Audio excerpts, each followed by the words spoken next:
Afternoon. Now I'm official. I'm Ginger Corliss, and I'm actually the principal. I might be turning my back a little bit on you guys, so I apologize. So I'm going to speak with that. But I'm actually the principal of Tindale Oliver. And also with me today is Michael Lauer and Sylvia Vargas, who you're going to be hearing with. Evan Johnson was here the last time that he would be here. He would be here today, but he's actually awaiting the birth of his daughter. And since also his wife is a dear friend of mine, and I would still want to keep that, he's staying at home from that aspect.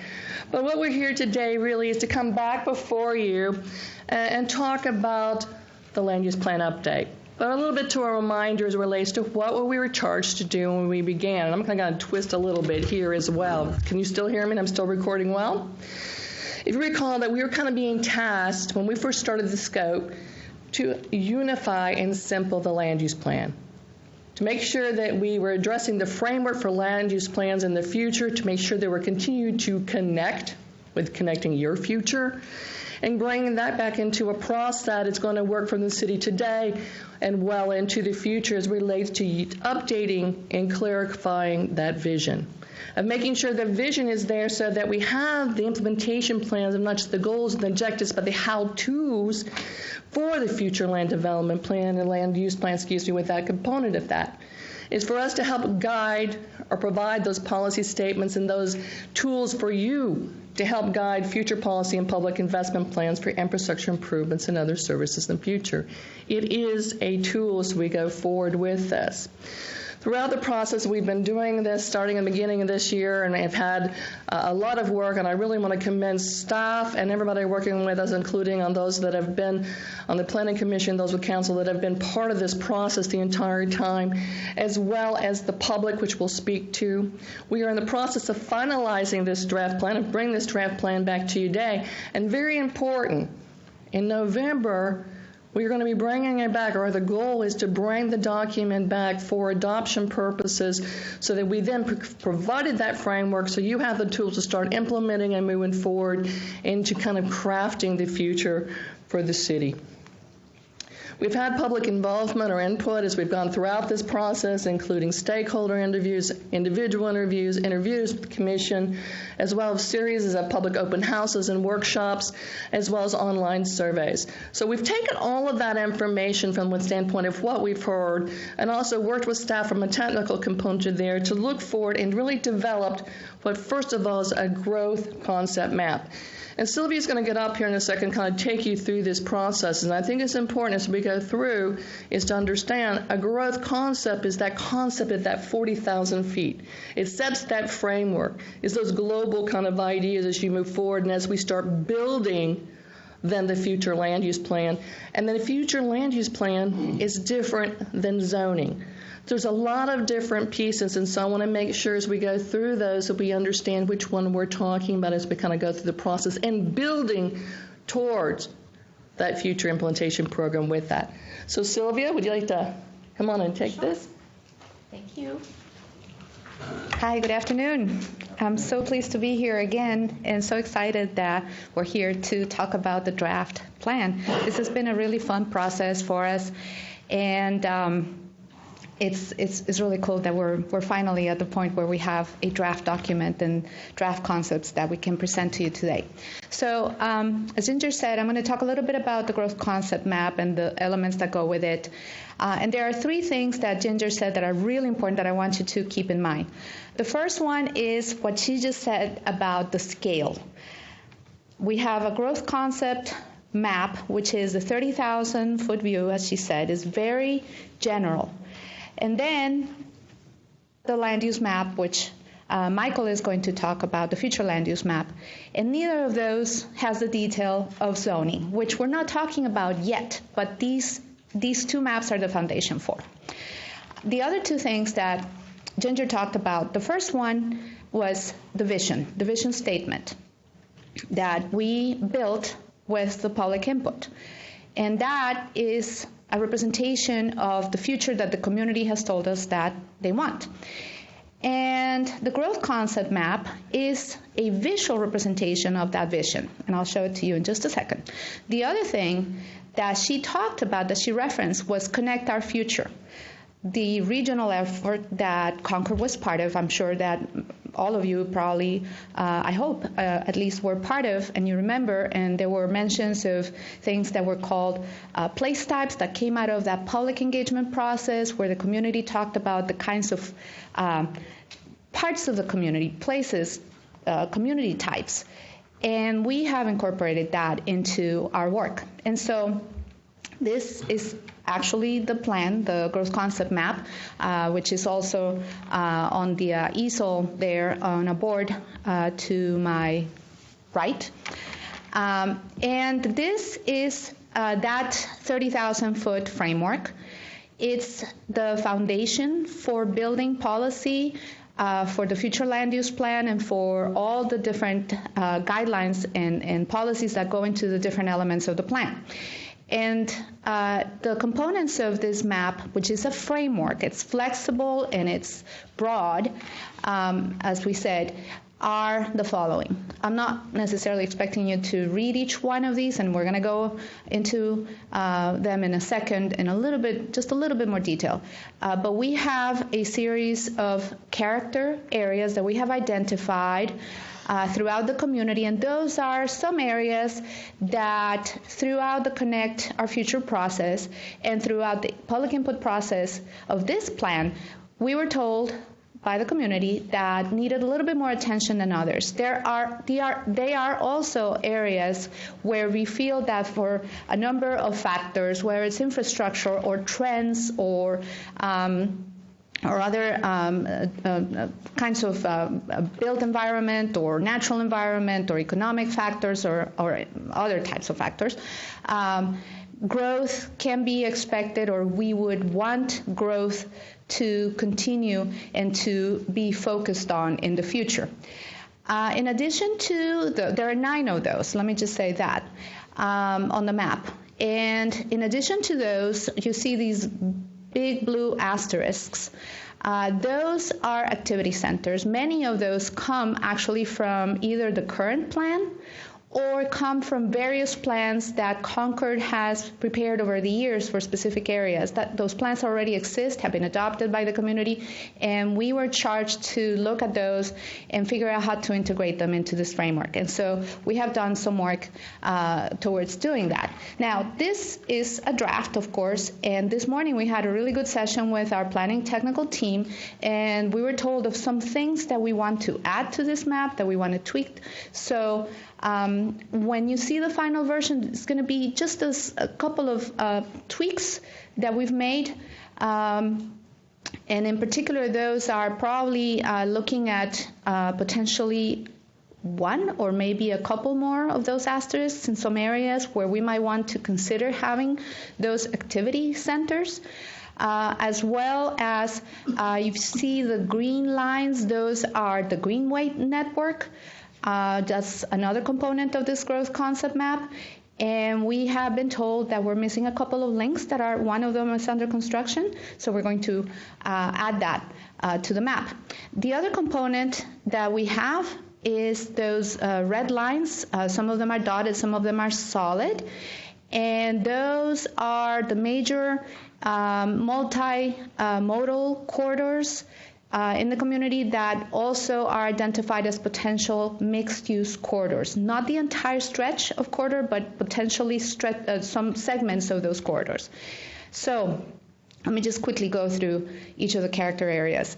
One of them is downtown, obviously, and the driver there is to continue to revitalize and to maintain the character, preserve the historic and cultural resources of downtown, adding more flexibility for adaptive reuse of those resources, more infill and more redevelopment where it's appropriate, and also developing that multimodal infrastructure that I just talked about. The Central Concord character area is along Concord Parkway, south, And the purpose there is to retain the attractiveness of that corridor as it comes into downtown, creating, sort of gateway for downtown. Again, providing multimodal connections. You will hear the word multimodal in connection with almost every single one of these character areas, because the key to this is to create that network where people can actually, in at least, many instances, will not have to necessarily get into a car, but could walk, or could bicycle, or could use even transit in a more robust system in the future. We have what we're calling the entertainment corridor, which is the area around Concord Mills and the the Speedway, etc. So for this area, there are also a number of things that are happening. Obviously, you have a lot of traffic there, particularly when there are events. So we need to improve accessibility and the multimodal connections. Again, develop a more sustainable mix of commercial and residential uses. That's something that is just starting to appear there, but we feel that because it's also so close to Charlotte, that area lends itself to a more robust mix of uses. Discouraging incompatible development near the existing or future motorsport facilities, and supporting complementary amusement or entertainment and recreation uses. The area around and along the hospital, Concord Parkway, North, and Copperfield is what we're calling the medical center area, and there we want to support and complement those uses. It's an area that is undergoing a transition already, so we want to put in place the framework for that to occur in a way that is supportive of those uses. And we would do that by expanding a sidewalk network, including also more bicycle routes, adding a residential component where hospital workers could live and work in the same place. Also, because the transit center is there, I think that the residential component is going to be very important, and encouraging other complementary services for the hospital. The airport industrial character area, that's kind of obvious from the name. Here we want to make sure that the airport master plan is updated regularly and maintains the high level of design standard that is already in place. We want to preserve, integrate natural resources that exist there, and embrace more green, local, low impact development, and discourage residential encroachment that would impede the flight paths that are necessary. Along International Drive, that area is also industrial in character, but it's a little bit different kind of industry. There's more of a market there for clean industry and corporate offices. They kind of self-govern in terms of the restricted covenants that exist and the master plan that kind of dictates what happens, and we want to make sure that that continues at the same high level. And also that the corridor study for NC 73 is incorporated and extended.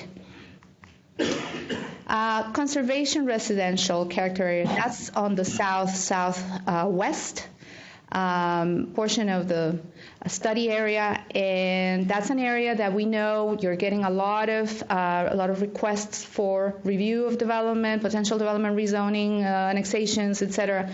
So here what we're talking about is putting in place a framework that would allow for a more informed review of those requests as land incorporates into the city, so that you get the kind of development that you want. Because of resources that exist in that area, we think that conservation design, conservation subdivisions is one tool that would help do that, because then you can allow development in a pattern that would still give developers the densities that they might want, the numbers of units that they might want, in a pattern that would also preserve the existing natural resources and even agricultural areas.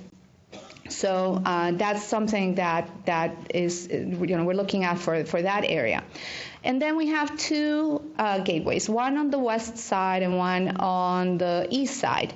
And the western gateway area is mostly built out. There's a character already kind of established there. So the guidelines there are for maintaining the stability and the vitality of the existing neighborhoods, but also adding or improving the mobility network and expanding the recreational and service, expanding the recreation and service infrastructure for that area. And also enabling the provision of neighborhood scale commercial that is designed in a compatible way and provides for the needs of the neighborhood locally at targeted intersections.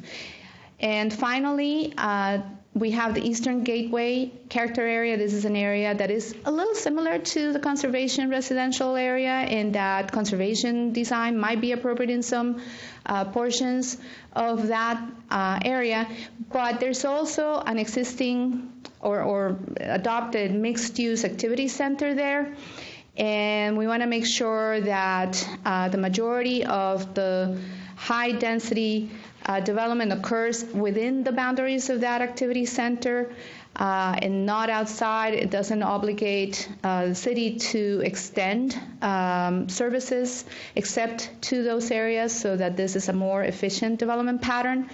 And that we coordinate with DOT to manage access, particularly to Highway 49, while retaining the rural character along that road through buffering.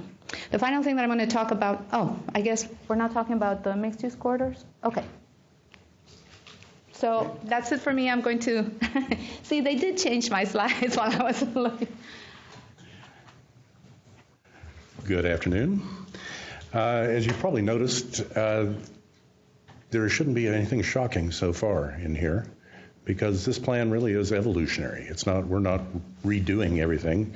You've been working very hard since your last plan was adopted to implement that plan. You've done a lot of things that plan called for. The progress that you can make, well, first thing that just stunned me is coming in and seeing what downtown looked like. And if you think back 20 years ago, you didn't have the same downtown. And it's easy to see the direction you're going when you look at your plans. So our project, or our process, really was to build on what you've done and then project out into the future what you are going to need. What are your biggest challenges going to be? How are you going to address those?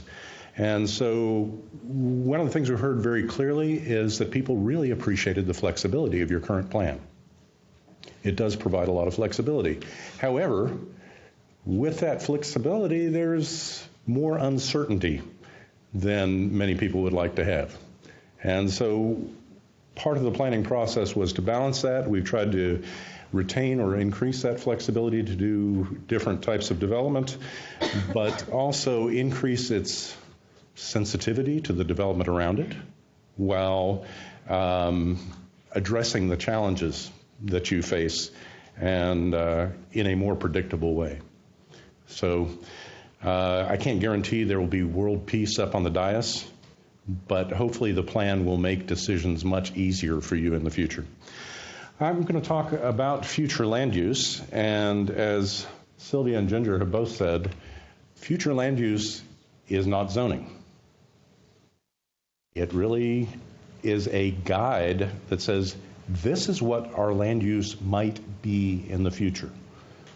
It guides zoning, but in some cases, the future land use map, which you'll see here and I'll talk about it, will identify uses that aren't ready yet.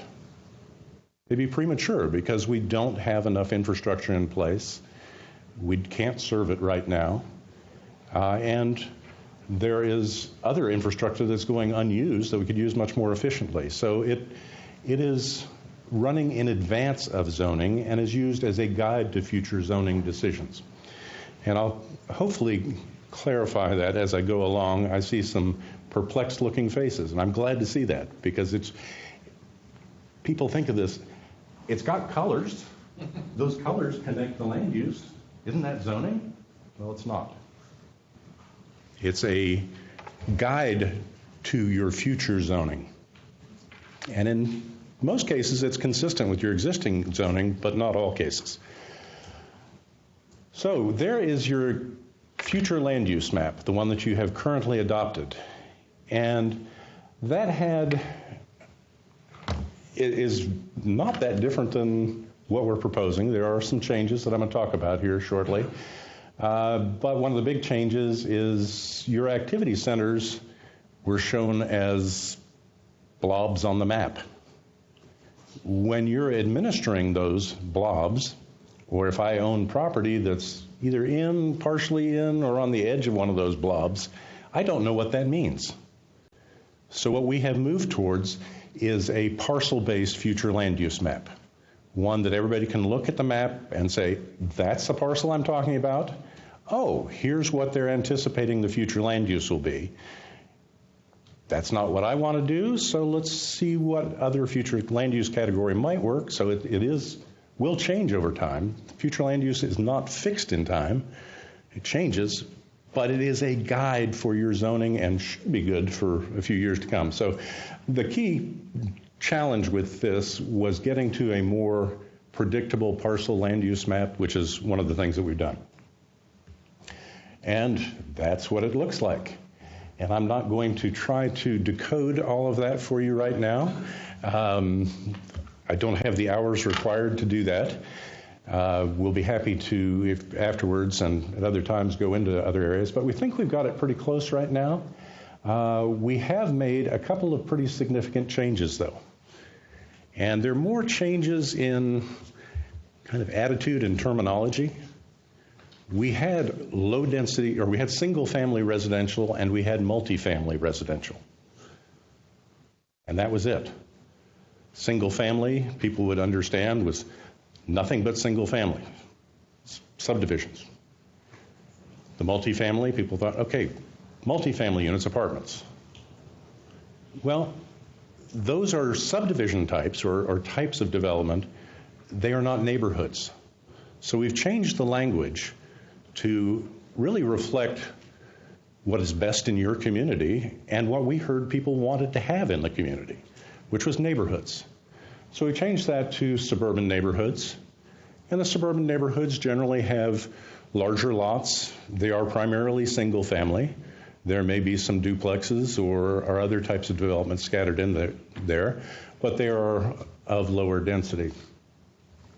And then we have the urban neighborhoods, which are much more flexible in terms of the mix of land uses. Some of those are single family. They're going to stay zoned single family. There's not going to be any change in the character of those.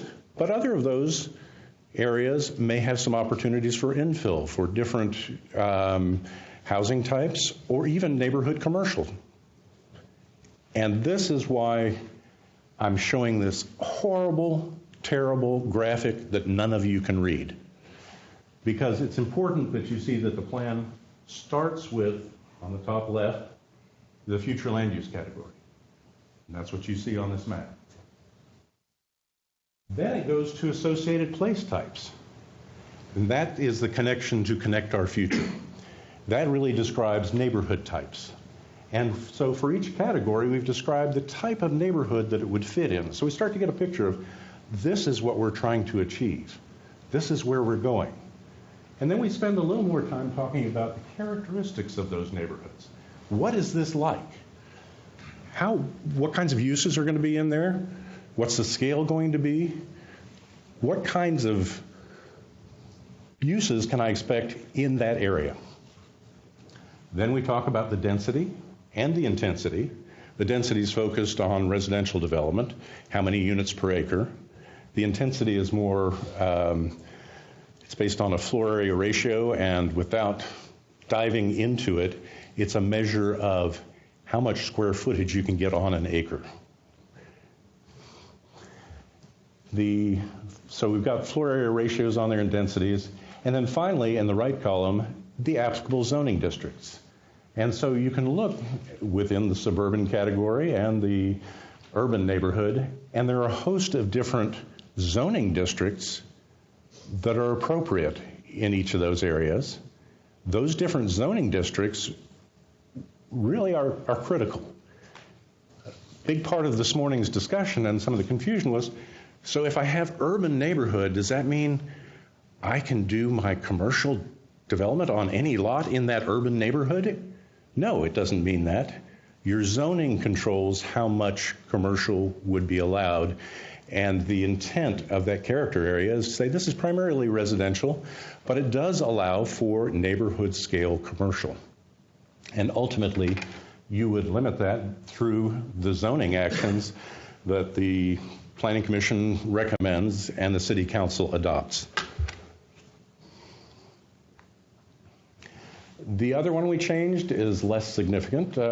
We called out a civic and institutional category. So we have identified where the public facilities are, publicly owned land, and churches, schools, those types of institutional uses.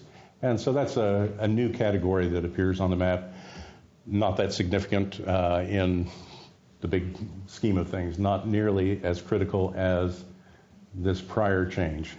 And I spent a little bit of time talking about this because I think it's important that people understand that while the future land use categories, both of those allow for a broader range of uses, the zoning will keep some of those uses from occurring randomly throughout all of those areas. That's an important thing to remember, that zoning is your implementation tool. The other part of that to keep in mind is that your zoning is not complete right now. We've talked about creating neighborhoods. We've talked about creating neighborhoods with different uses. Right now, your ordinances do not do a good job of ensuring compatibility between different uses. So there's some work to be done on all of these things, and that's really one of the big parts of the comp plan that we're still finishing. I think we have the good policy direction provided for you. With the vision, I think, really accurately reflects what we heard about the community. I think the land use plan will have people who are requesting changes for specific parcels, but I think it's pretty close. But the implementation, what you do next, is critical. Sylvia talked about conservation subdivisions. You need to know, how do we do a conservation subdivision? What amenities are required? How are we going to provide density bonuses? There are a lot of details that have to be adopted within your development codes to implement that. And those will be outlined. So that's where we are today. We'll be happy to take any questions you have. We are still integrating some of the input from staff. We are going to be putting a draft plan on the streets within about a week or so, and then come back to the Planning Commission in November, and then the Council, hopefully for adoption. So we are moving very quickly on the initial time frame that we talked about, and are open to any questions you might have. I put them in a coma.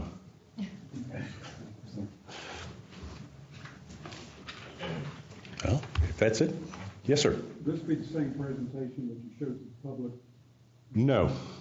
No, we play with the presentations each time we show them and change them around. And for those of you who thankfully were in the PTT meeting today, I apologize we did have some redundant slides there, but hopefully it wasn't too bad. But anyway, we will have that public meeting tonight, and that is at... The Village is at 6:30. The Village is at 6:30. So we welcome anybody to attend. Thank you very much. It's your meeting now.